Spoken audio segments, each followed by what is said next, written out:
primera conferenciante de esta tarde va a ser la doctora María Luisa Monteiro. Y bueno, no quiero extenderme mucho en la presentación porque vamos ya muy pilladillos de tiempo, ¿no? Espero que lo guste.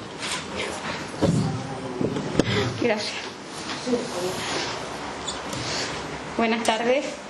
Con su permiso, porque así me lo han comentado, y por aras de expresarme, comunicarme mejor con ustedes, me voy a quitar la mascarilla, dado que tenemos la distancia de seguridad. Espero que no les importe a ninguno de ustedes.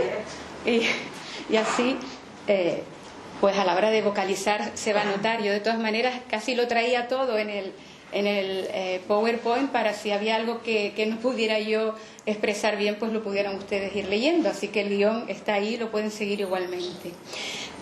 Bueno, antes que nada, buenas tardes.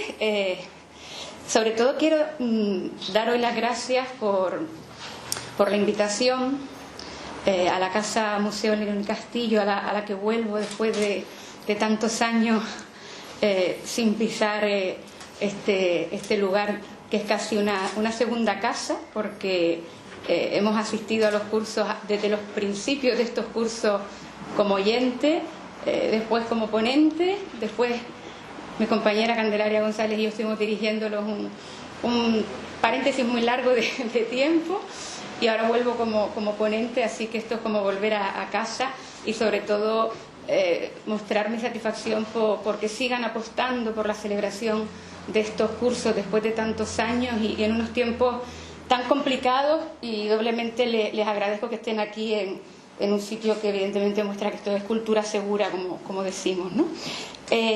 Bueno, pues lo dicho, para no quitarle mucho tiempo a mi compañera, yo voy a hablarles a ustedes de los partidos políticos en 1931.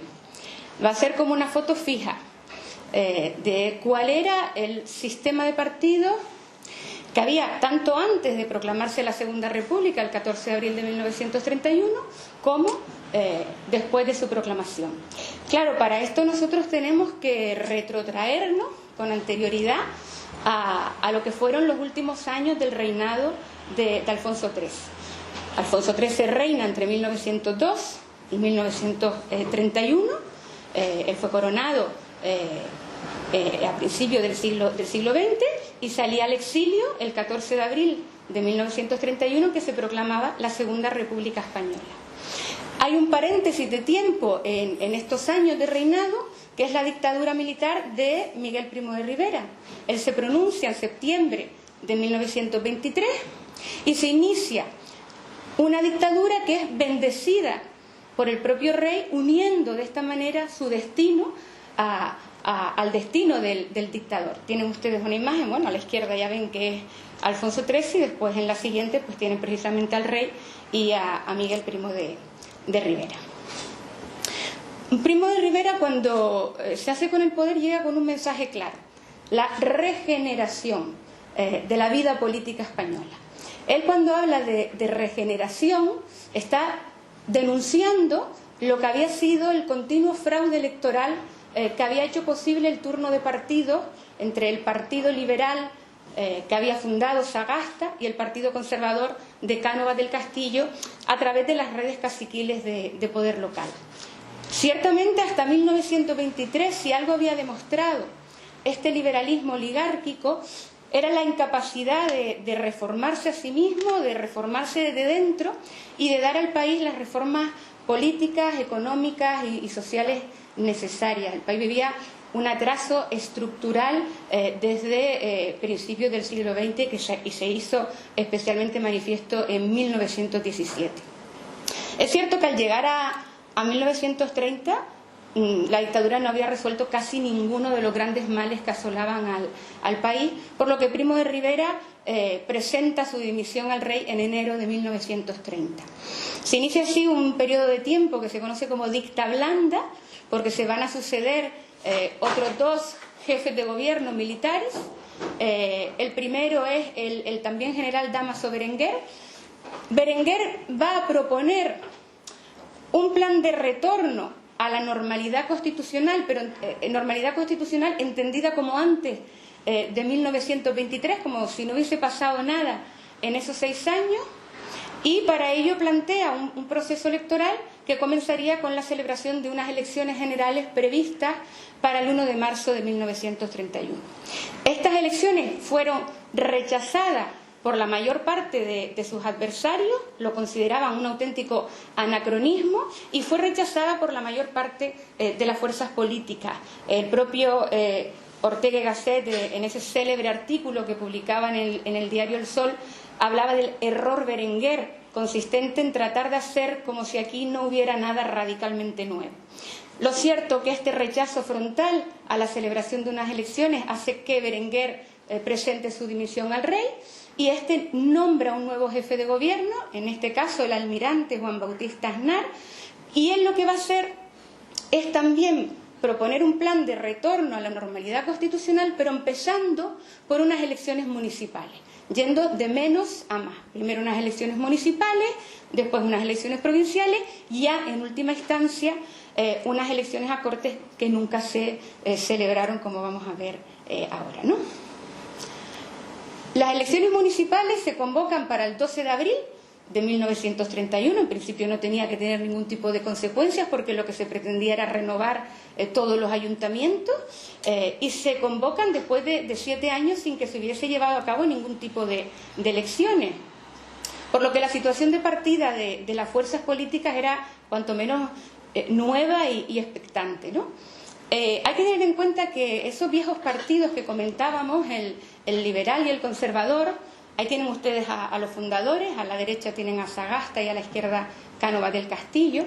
Ellos habían funcionado con anterioridad a 1923 como organismos centrales de una red de caciques locales en los que realmente descansaba el verdadero poder y control social. Durante lo que había sido toda la restauración que se había iniciado en 1875, estos dos partidos se habían alternado en el poder con una regularidad matemática. Ustedes tienen ahí ese cuadro donde unas elecciones la ganaba el Partido Conservador y otras elecciones la ganaba el Partido Liberal. Y era porque evidentemente se estaban turnando en el poder gracias a esos sistemas de fraude electoral, ¿no? Esto fue posible en una sociedad mayoritariamente rural, como era la España de final del siglo XIX, con núcleos aislados de población, sin grandes centros industriales, con escasas comunicaciones y sobre todo, que no va a ser lo que va a ocurrir en 1930, sobre todo con unas reducidas y poco organizadas clases medias urbanas y clase obrera. En tal sociedad no le fue difícil a una minoría de notables, esos oligarcas del poder que decía el historiador Raymond Carr, conformada por la oligarquía agraria, grandes terratenientes, tanto nobles como burgueses, constructores de ferrocarriles, explotadores de minas, promotores urbanos, banqueros, fabricantes vascos y catalanes, todos unidos en una alianza oligárquica, y en este sentido no le fue difícil a esta oligarquía controlar el ejercicio del poder a través de la exclusión de las mayorías, a través de la exclusión de la mayor parte de la sociedad. Esta exclusión en los inicios del sistema estaba garantizada gracias al sufragio censitario, pero cuando se aprueba el sufragio universal masculino en 1890 es cuando se produce ya ese pacto explícito entre dichos notables de alternarse en el poder por medio de la institucionalización de las redes caciquiles de poder local. Bueno, aquí tienen alguna piñeta que en la época ilustraban y denunciaban estas corruptelas, este fraude electoral, cuando se decía que en España los muertos votaban casi más que los vivos, haciendo alusión al pucherazo, al encasillado.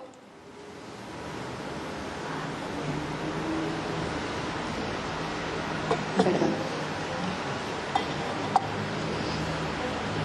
Bueno, para Juan Lins, estos dos partidos van a recibir el golpe de gracia de la dictadura de Primo de Rivera al desmochar, al descabezar completamente a la clase política y a los cuadros políticos tradicionales sin aportar tampoco una solución de repuesto. Por lo tanto, para Juan Lins ni los partidos liberal y conservador ni los reformistas monárquicos volverán a levantar cabeza tras la dimisión de Primo.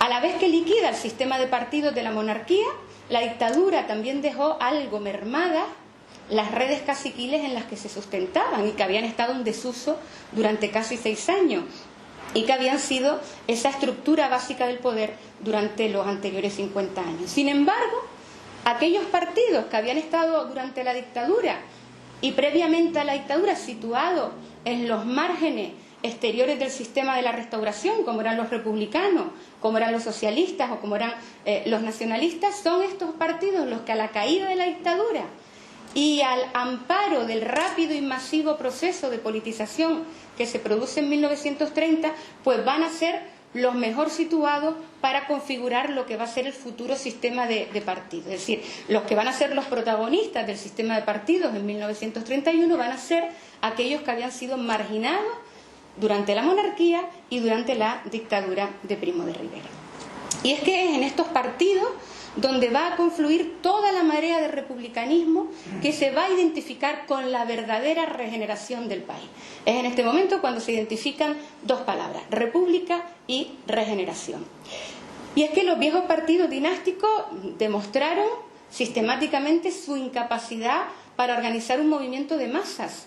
Eran partidos de notables que no habían sido capaces de reformarse desde dentro, por lo que era prácticamente imposible que esta corriente antidictatorial y antimonárquica fuera a engrosar las filas de estos partidos considerados como caducos. Por el centro y por la izquierda del espectro político, pues se va a producir una especie de carrera hacia el republicanismo y todos se apresuraron a denominarse republicanos. Madrid y las principales capitales españolas van a ser testigos de un nuevo clima de efervescencia política republicana, con una cantidad de conferencias, de reuniones, de mítines, de cafés, en los que políticos de las más diversas procedencias se van a definir y van a apostar por la república. Este auge del republicanismo va a dar lugar a dos fenómenos muy importantes para lo que va a ser la configuración de este primer sistema de partido. Primero, la formación de un amplio campo republicano cubierto no solo por un partido, sino por una especie de subsistema según las líneas tradicionales, izquierda, derecha, centro, periferia. Y por otro lado, por la ocupación de casi todo el espacio de la izquierda obrera, en los primeros momentos, estamos en 1931 tan solo, pues la ocupación de casi todo ese espacio de la izquierda obrera por el Partido Socialista, que por primera vez en su historia va a engrosar en sus filas un número muy estimable de afiliados procedentes ya no solo de la clase obrera, como había sido hasta el momento, sino también de las clases medias. Así que nos vamos a encontrar en 1930, en los prolegómenos de 1931, con la liquidación final de los partidos dinásticos. A partir de ahí la derecha se divide, se fragmenta y empieza a ocupar posiciones que iban desde una derecha liberal republicana, pero hasta los católicos, agrarios, tradicionalistas, carlistas por lo tanto, y monárquicos, claramente antirrepublicanos estos últimos. Por otro lado, el resurgir de los republicanos, divididos en diferentes grupos según la antigüedad de su origen, el crecimiento de los socialistas, como dije antes, atractivos por vez primera a un considerable número de profesionales y no de extracción obrera precisamente, el aislamiento y la escasa implantación de los partidos situados en el extremo del arco izquierda-derecha de momento, y por último, aunque no lo vamos a tratar aquí porque no es un partido previamente dicho, pues la vuelta a la escena de una poderosa organización obrera que había estado proscrita durante la dictadura de Primo de Rivera, que proclamaba la revolución social como meta del sindicalismo, que es la Confederación Nacional del Trabajo, la CNT. Toda esta oposición republicana va a confluir en agosto de 1930 en la ciudad de San Sebastián, ahí donde se firma el célebre Pacto de San Sebastián, que va a aglutinar, como digo, a casi toda la oposición republicana para promover una acción conjunta que acabara con la monarquía. Yo les voy a nombrar simplemente a los principales representantes de los partidos que firman ese pacto y después los vamos a caracterizar. Alejandro Lerroux, por el viejo Partido Republicano Radical; Manuel Azaña, por el entonces Grupo de Acción Republicana, todavía no era ni siquiera un partido; Marcelino Domingo por el Partido Radical Socialista, Niceto Alcalá Zamora y Miguel Maura por la derecha liberal republicana, representantes de partidos catalanistas como Acción Catalana, Acción Republicana de Cataluña y Esta Catalá, y Casares Quiroga por la Federación Republicana Gallega. Tienen una imagen ahí de esa foto de los firmantes del Pacto de San Sebastián. A partir de aquí se forma el Comité Revolucionario. A este Comité Revolucionario se uniría el PSOE 2 meses después, es decir, que el PSOE en un principio no está en dicho pacto, pero se une 2 meses después. Y aquí lo que vamos a tener es el acta de nacimiento o la primera piedra de lo que habría de ser el sistema de partidos de los primeros años de la Segunda República. Y además nacía el programa que serviría de actuación a ese futuro gobierno provisional del nuevo régimen. Aquí tienen ese manifiesto del Comité Revolucionario. Venimos a derribar la fortaleza en que se ha encastillado el poder personal, a meter la monarquía en los archivos de la historia y a establecer la república sobre la base de la soberanía nacional representada en una asamblea constituyente. Entre tanto, nosotros, conscientes de nuestra misión y nuestra responsabilidad, asumimos las funciones del poder público con carácter de gobierno provisional. Viva España con honra, viva la República. Ellos se autodenominaron desde el primer momento Comité Revolucionario y seguidamente, cuando se incorporan los socialistas, Gobierno Provisional. Vamos a hacer una caracterización somera, lo que el tiempo nos permite, de estos partidos. Casi empezamos por el grado de antigüedad. El Partido Republicano Radical, fundado en 1908, presidido por este señor que tienen ustedes ahí, el emperador del paralelo, Alejandro Lerroux. Él aporta al pacto su condición de republicanismo histórico y de centro. Aglutinaba a muchos de los republicanos de Barcelona que no militaban ni en agrupaciones propiamente catalanistas ni anarquistas. Atrae sobre todo a clases medias urbanas que representan ese republicanismo moderado de centro. Es verdad que en 1930 era, con el socialista, el único que había tenido un aparato antes de la dictadura, y contaba lo mismo con empresarios de burguesía media que con comerciantes o campesinos acomodados. Es verdad que tenía unas bases ideológicas muy débiles. Comenzó siendo anticlerical, tuvo una componente masónica y fue derivando hacia una demagogia personalizada en Lerroux.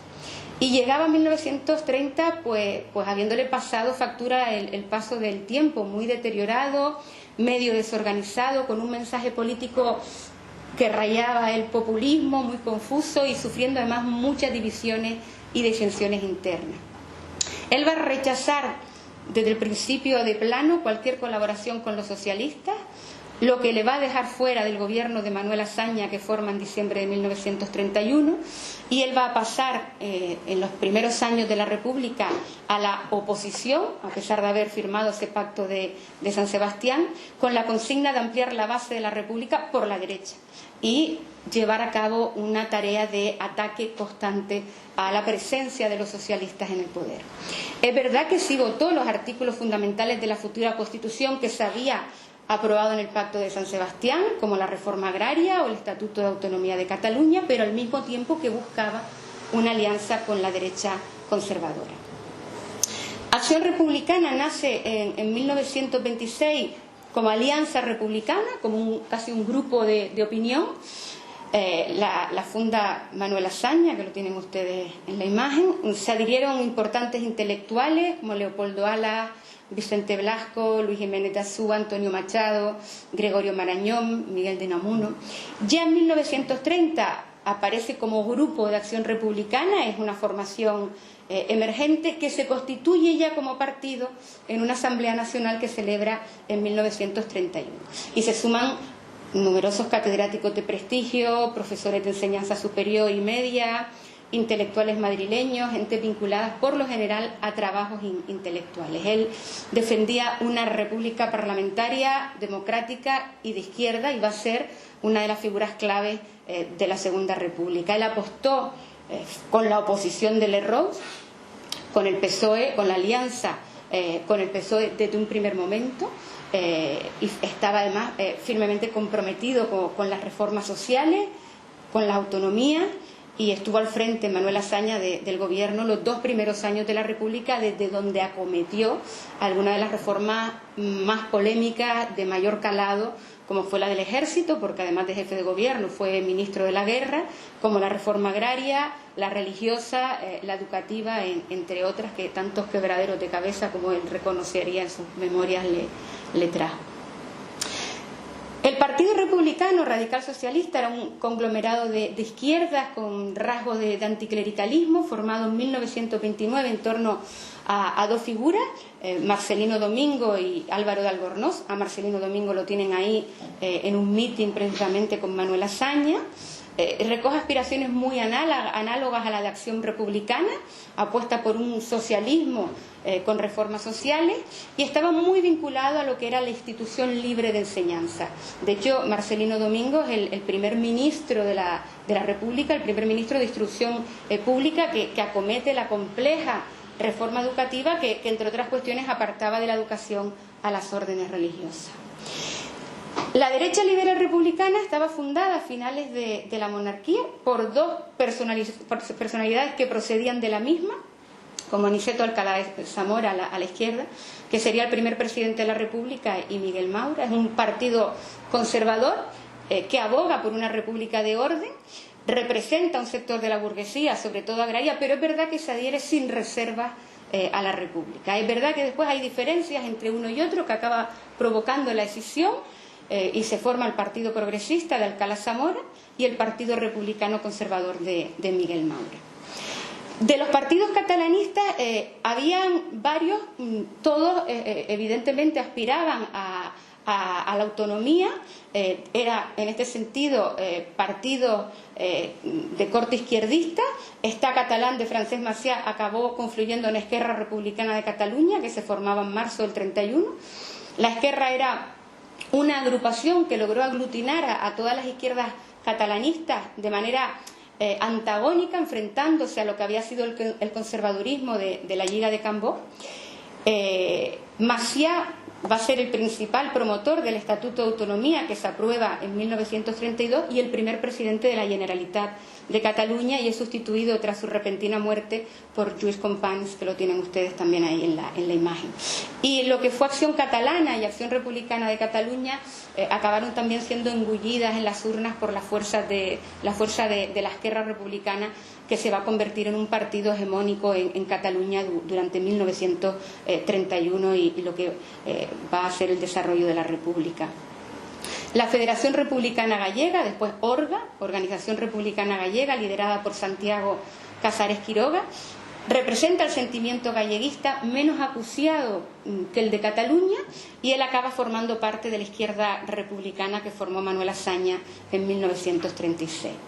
Y ya por último, aunque se incorpore dos meses después, pues el Partido Socialista Obrero Español, fundado por Pablo Iglesias en 1879, aportaba la experiencia de medio siglo de historia, aportaba la experiencia de haber estado formado en las luchas obreras y en la política parlamentaria y municipal.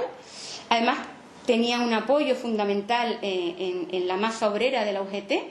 En 1930 UGT tenía 200.000 afiliados, pero es que 2 años después alcanza el 1.000.000 de afiliados y estará la base social más importante que tenía el PSOE.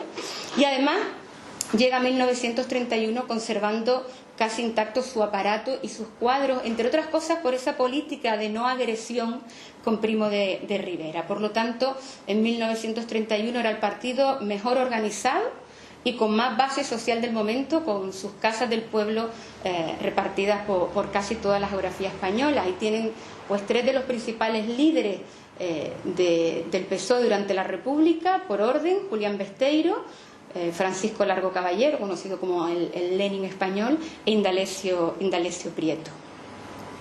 Ellos van a tener una implantación fundamental en lo que es el triángulo Asturias, Vizcaya y Madrid, con una mayoría de afiliados en los obreros industriales, trabajadores de las minas, el transporte.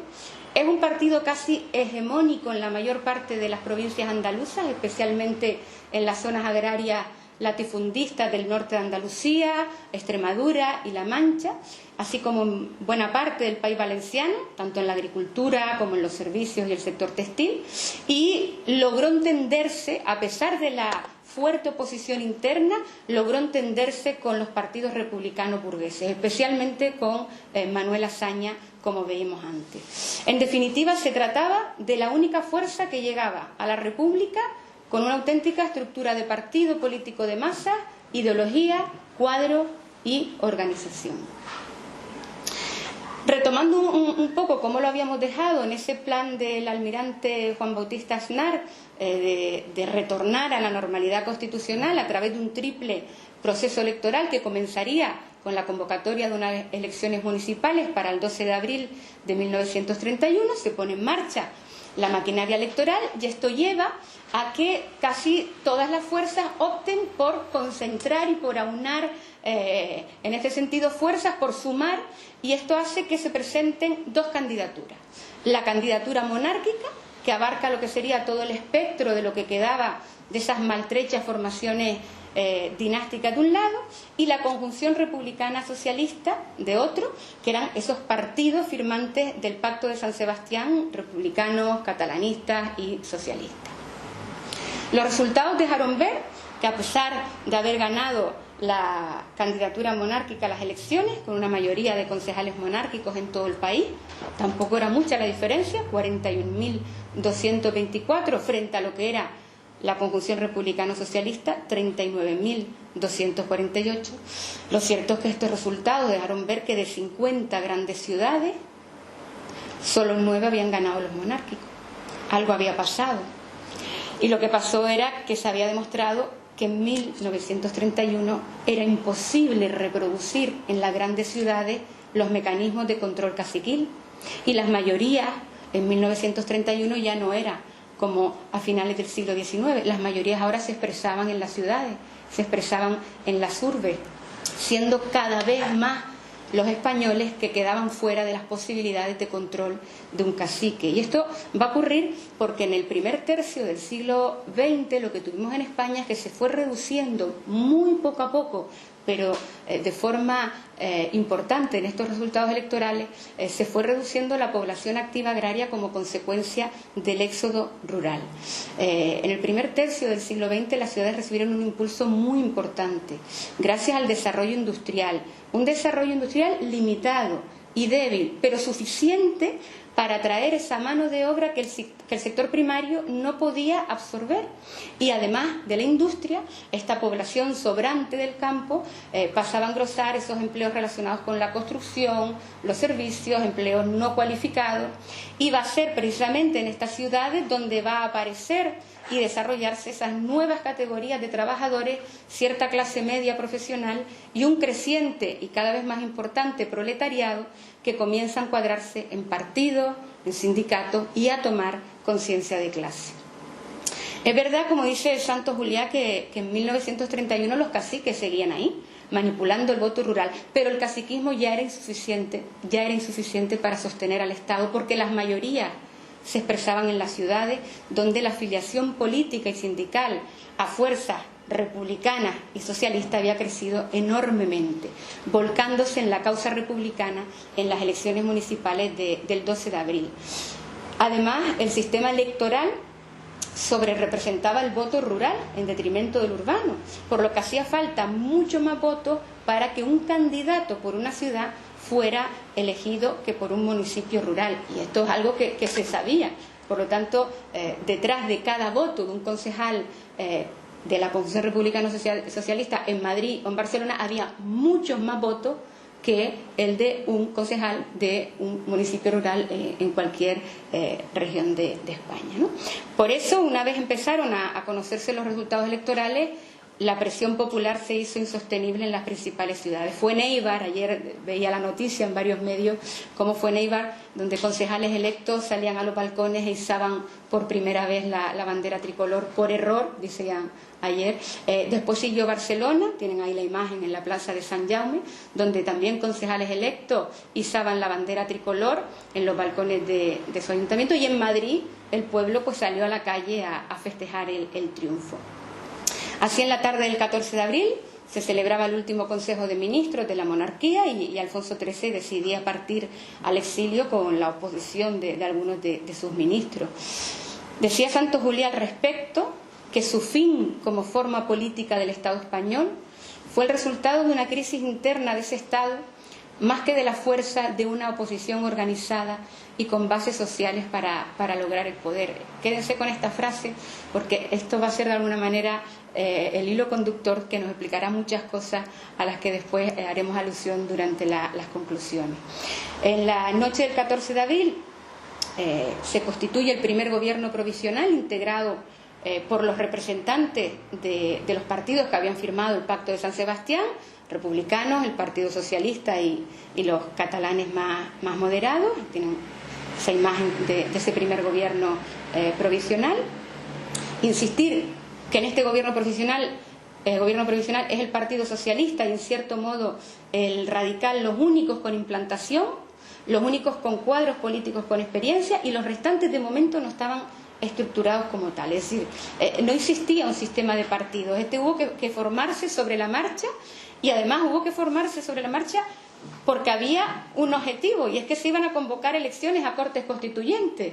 Por lo tanto, había que formarse como partidos para poder presentarse a unas elecciones a Cortes Constituyentes. Y este es el momento, en estos meses que transcurren, desde que se proclama la Segunda República, el 14 de abril de 1931, a que se convocan elecciones a Cortes Constituyentes el 28 de junio del mismo año, donde vamos a ver una proliferación extraordinaria y espectacular de grupos que se autodenominan partidos.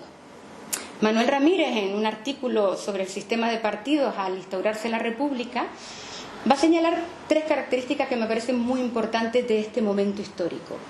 La primera es la debilidad del sistema de partidos, tanto ahora como después a lo largo de los años de vida del régimen republicano. Son partidos, como estamos viendo, salvo el socialista y el radical, de escasa o nula estructura organizativa. Muchos lastrados por el personalismo y a veces con falta de coherencia en sus alternativas programáticas. También habla Manuel Ramírez de la debilidad y disparidad en el grado de aceptación del régimen instituido. No todos los partidos que se presentaron a esas elecciones aceptaban la legalidad republicana como tal. Y en este sentido, la debilidad del consenso republicano va a tener sus raíces en la existencia de estos grupos y partidos que nunca aceptaron de buen grado la instauración de la República. Y por otro lado, la subsistencia y la agudización de una situación de conflictividad social sobre la que hubo de montarse y desarrollarse el juego de partidos en la época republicana. Problema regional o de autonomía, el problema agrario, el problema religioso, el problema militar, el problema económico, a lo que hay que añadir las profundas diferencias sociales, la escasa industrialización, el analfabetismo. Creo que en las conferencias de ayer algo se comentó al respecto.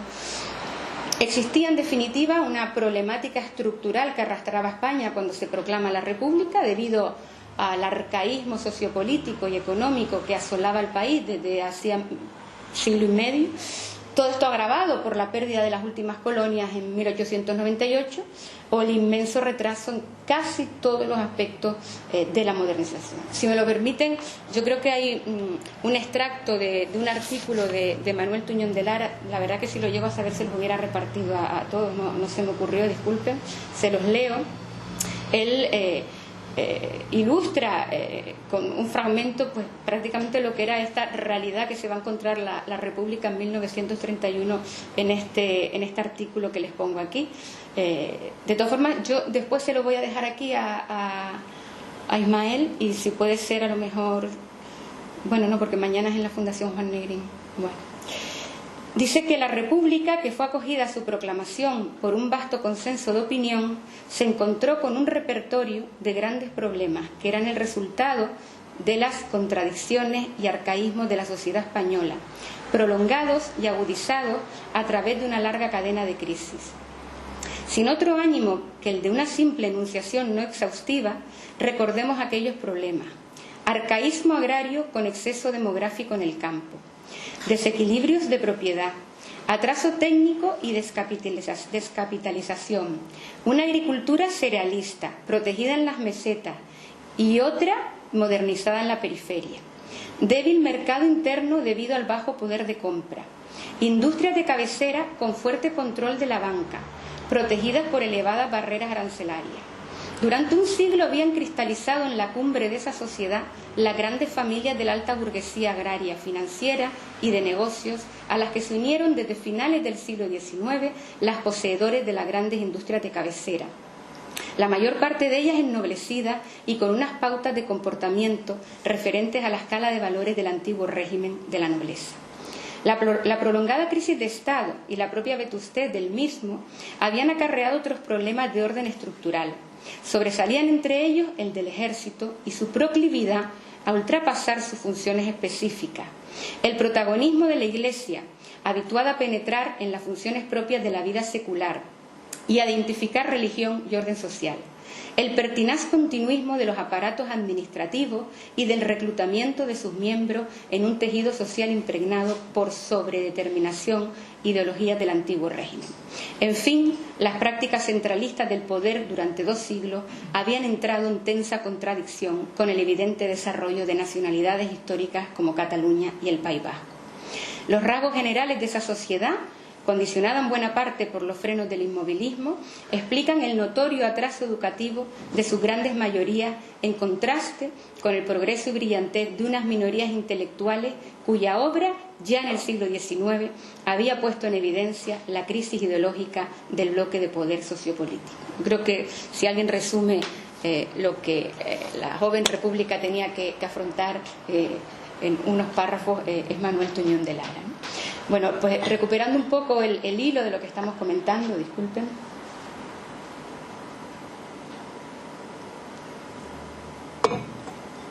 Recordamos que el gobierno provisional, que se forma el 14 de abril de 1931, tiene como el objetivo de legitimar y legalizar el régimen, y esto se tenía que hacer a través de una convocatoria de elecciones a Cortes Constituyentes que se convocan para el 28 de junio de 1931. Para esto hubo que reformar la ley electoral. Las circunscripciones electorales pasaron a ser provinciales. De estas mismas circunscripciones se separaban aquellas capitales que contaban con una población muy numerosa, más de 100.000 habitantes, por lo tanto era por sí misma una circunscripción. Se elegiría un número de diputados proporcional al número de habitantes de la provincia para evitar lo que antes les comentaba sobre representar el voto rural. Se suprimía de esta manera la desigualdad que suponía esa mayor proporción de diputados por zonas rurales, y a la vez se atenuaba la capacidad de maniobra de los caciques en las antiguas circunscripciones. Se combinan los sistemas mayoritarios y proporcional, y al final pues hay 62 circunscripciones, que son las 50 provincias, Ceuta y Melilla, y esas 10 capitales de provincia con una población superior a los 100.000 habitantes. Estas elecciones se llevan a cabo por sufragio restringidos a los hombres mayores de 23 años. En estas elecciones las mujeres no pueden ejercer el derecho al voto, pero sí pueden presentarse como candidatas, y aquí tenemos pues a las primeras mujeres que fueron elegidas por primera vez en la historia de España como diputadas. Por orden, Clara Campoamor por el Partido Republicano Radical, Victoria Kent por el Partido Republicano Socialista y Margarita Nelken por el PSOE. Yo no voy a decir más nada, que está Cali aquí y ya ella después de esto se ocupará. Aquí tienen, bueno, cómo queda la composición de las Cortes Constituyentes en julio de 1931. Si quieren le echan un vistazo. Sobre esto vamos a volver ahora, pero por si quieren pues ver ahí un poco cómo quedó ese Parlamento constituido.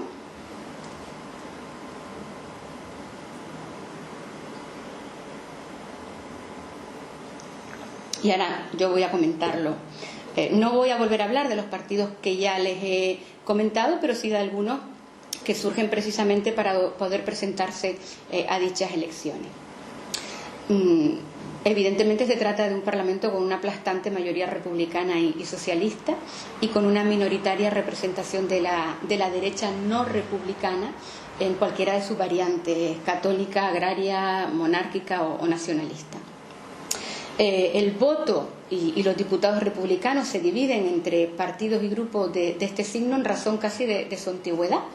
Por ejemplo, el triunfador dentro del republicanismo había sido el más antiguo, el Partido Radical, que alcanza 89 diputados. seguido del Radical Socialista, que alcanza 55, y después Acción Republicana, que llega a 30. Esquerra Republicana fue una auténtica sorpresa porque engulló a todas las minoritarias fuerzas catalanistas de izquierda y logró hacerse con 36 diputados en las circunscripciones catalanas. Pero la gran sorpresa, lo más significativo sin duda, fue el resultado del Partido Socialista. Partido Socialista que en las Cortes de la Monarquía prácticamente no había ni existido, no había llegado ni a 5 diputados, y en estas Cortes se va a alzar con la hegemonía de toda la izquierda, consiguiendo un partido que había sido marginado por historia del poder, convirtiéndose ahora en un partido sin cuyo concurso iba a ser muy difícil gobernar.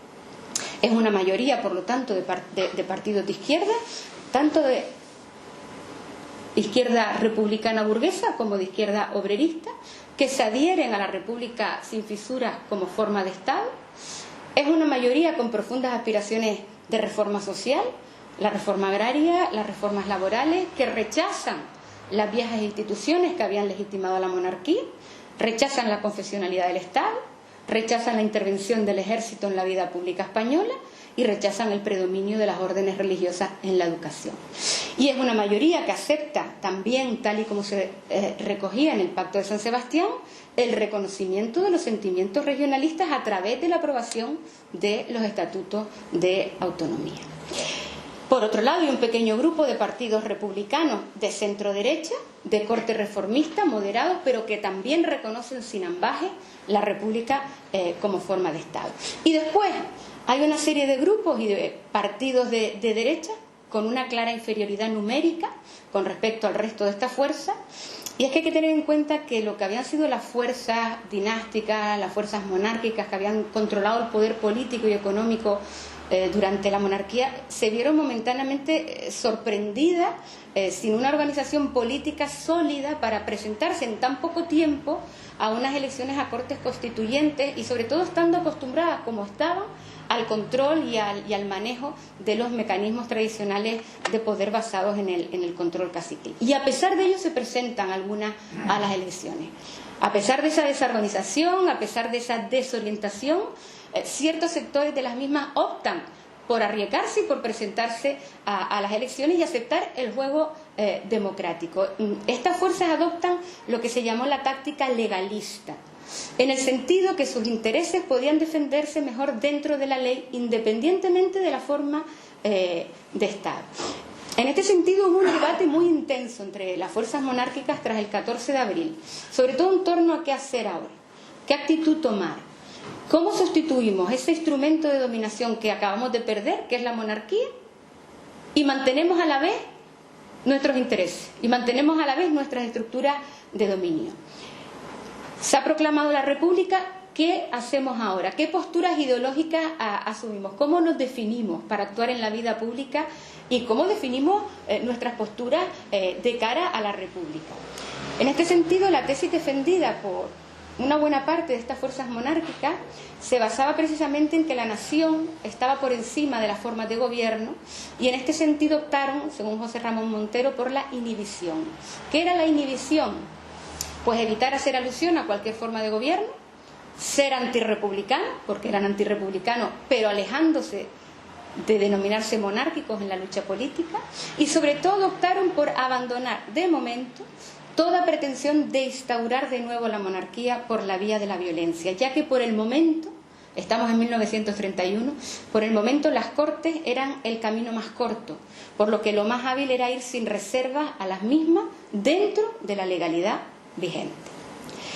Para Paul Preston esto realmente era una aceptación táctica forzada de la República, porque ellos se seguían aferrando al orden económico y social vigente, seguían defendiendo las viejas instituciones, seguían rechazando el principio de la autonomía, y de hecho, tras la proclamación de la Segunda República, algunos, no muchos, pero algunos dirigentes de la oligarquía hacen un llamamiento a la defensa de la monarquía, a la que siguen considerando como algo consustancial a la naturaleza de España, igual que la religión católica. Hay una derecha extrema personalizada por los seguidores más acérrimos de Alfonso XIII y por los carlistas, que no descarta en un principio la idea de destruir la República por la fuerza. y siguieron pues defendiendo ese viejo orden y se prepararon para conspirar contra la República por vía violenta. Pero es verdad que estas iniciativas van a quedar muy pronto como minoritarias y casi marginales en el panorama de lo que van a ser las reorganizadas fuerzas de la derecha a partir de abril de 1931. Entre los partidos de izquierdas, pues no vamos a comentar más porque ya hemos hablado del PSOE, del Partido Radical Socialista, de Acción Republicana y de los partidos catalanistas que confluyen en Esquerra Republicana, pero sí vamos a comentar el nacimiento en las vísperas inmediatas de la Segunda República de la agrupación al servicio de la República, presidida e inspirada por José Ortega y Gasset. Él había dado antes que nadie por acabada la monarquía en su famoso artículo del Sol el 20 de noviembre de 1930, cuando decía: españoles, vuestro Estado no existe, reconstruidlo. De todas formas, la agrupación al servicio de la República fue un partido que representaba una élite intelectual o cultural sin base social y que en la práctica política pues no tenía esa base, no tenía esa masa y ese proyecto de existir como tal. En lo que podríamos denominar el centro, aparte del Partido Republicano Radical de Lerroux, tenemos un pequeño partido que procede también de esos viejos reformistas de la monarquía, el Partido Liberal Demócrata de Melquiades Álvarez, partido pequeño numéricamente, con hombres bregados en la vida política, vinculados a la gran burguesía y a campesinos acomodados de Salamanca. En la derecha propiamente republicana, que ya hemos comentado, la derecha liberal republicana de Alcalá Zamora y Maura, y después tenemos esas organizaciones regionalistas de viejo cuño, según Santos Juliá, partidos que pertenecen a los llamados subsistemas autonómicos, como la Lliga Regionalista y el Partido Nacionalista Vasco. La Lliga es un partido catalanista conservador, representa las pretensiones autonomistas de la burguesía catalana, pero un partido que había pactado durante la monarquía con las oligarquías españolas, siendo Francesc Cambó uno de sus principales líderes.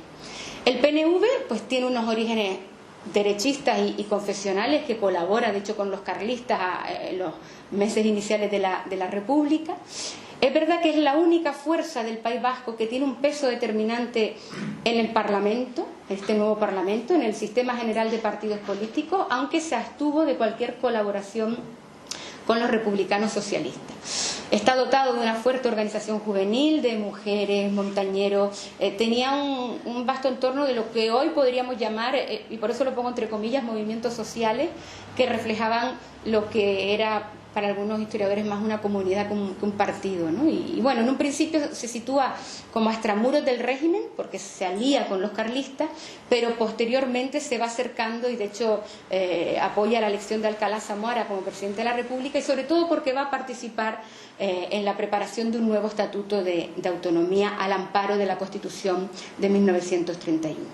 Y después tenemos fuerzas que representan al más puro viejo orden, que se presentaron en candidaturas conjuntas en torno a lo que era el partido agrario o los monárquicos, que como dije antes eran fuerzas de derecha pero que no se autodenominan en ningún momento republicanas. Ya dije antes que cuando se convocan estas elecciones las derechas oscilan entre quienes entienden que el nuevo régimen es incompatible con sus convicciones y se retraen, se quedan fuera, y los que buscaron esas fórmulas de participación política pues para revocar desde dentro las posibles medidas revolucionarias o reformistas que pudieran alterar sus intereses, ¿no?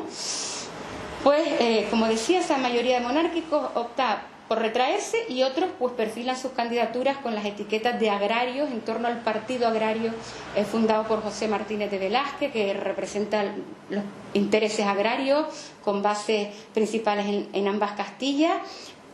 Está dirigido por grandes propietarios y terratenientes, y sobre todo tienen un objetivo: combatir en las Cortes la futura reforma agraria, donde dieron la batalla hasta el límite de lo posible, ¿no? Y al partido agrario se adhieren monárquicos o caciques que también se presentaban bajo la etiqueta de independiente. Por otro lado, Acción Nacional, presidida por Ángel Herrera Oria, que era director del diario católico El Debate, contaba con la cantera de cuadros de las diversas organizaciones de acción católica que seguían orientaciones directas del Vaticano.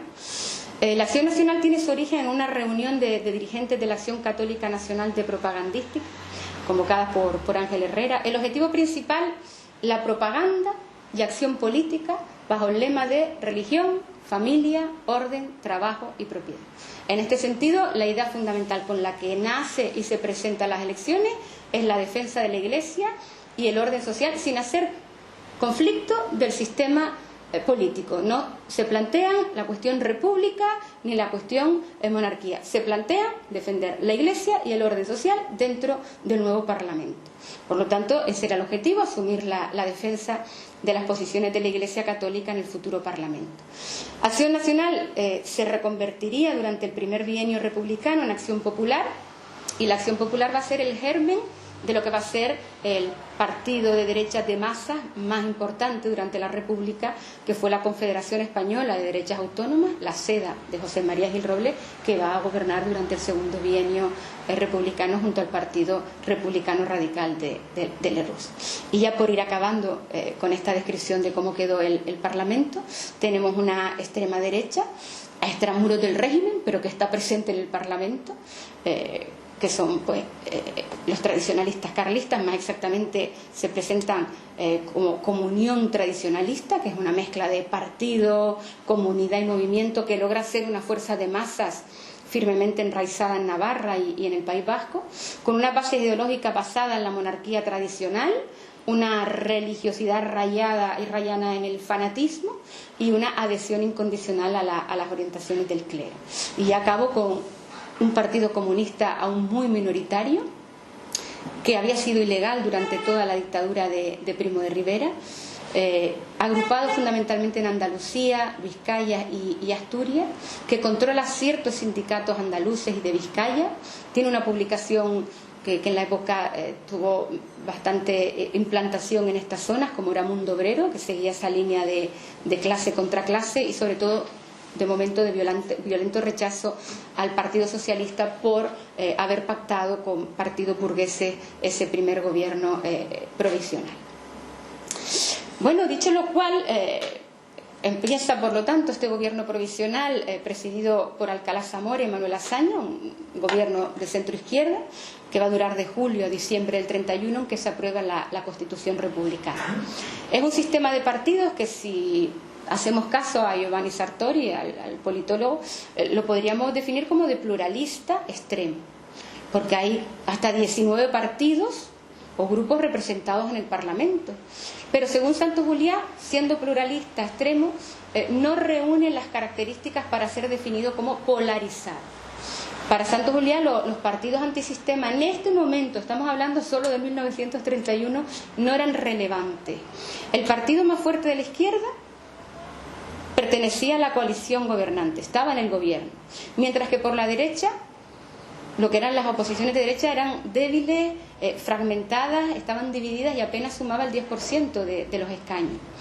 No prevalecen en este Parlamento las tendencias centrífugas, hacia los extremos, sobre las centrípetas, hacia el centro. Ni el gobierno tenía, por lo menos en 1931, que hacer frente a una fuerte oposición irresponsable. Y todos los partidos, además de la mayoría gobernante, habían tenido una presencia minoritaria o casi no habían tenido presencia en las Cortes de la Monarquía, mientras que los que sí habían dominado durante 50 años la vida política, pues prácticamente se habían disuelto sin dejar rastro. Por lo tanto, hasta el 90% de los diputados presentes en las Cortes Constituyentes podemos decir que formaba parte de la mayoría gubernamental, quedando solo en la oposición el 10% restante, dividido entre Acción Nacional, Partido Agrario, monárquicos, regionalistas de derecha. Dice Santos Juliá que todo el Parlamento, por decirlo con alguna exageración, era gobierno. Y esto es así porque ese gobierno se había formado antes. Se había formado ya en San Sebastián, a mediados de agosto de 1930, cuando se formó el Comité Revolucionario. Se había formado después en Madrid, cuando se dio entrada al PSOE y al OGT, y ese comité pasó a llamarse Gobierno Provisional. En definitiva, los dirigentes de todos los partidos firmantes de ese pacto deciden mantener la coalición de gobierno en los mismos términos alcanzados en septiembre y en noviembre, por lo menos hasta que se aprobara la Constitución, que se aprueba el 9 de diciembre de 1931. Y si fuera posible, también hasta que salieran todas las leyes llamadas complementarias. El resultado principal de estas primeras elecciones para lo que fue el proceso de consolidación del régimen republicano fue que se reforzó, acertada o erróneamente, pero fue así, se reforzó la identificación del régimen con la mayoría inicial que lo instauró. Como señala Leonardo Morlino, para contribuir al proceso de consolidación de un régimen han de existir bases sólidas de poder y un control firme sobre la sociedad civil. Y ni una cosa ni otra existía en 1931. Las bases sociales de la República no eran tan sólidas como la marea del republicanismo y el voto masivamente republicano podían dejar ver o entrever.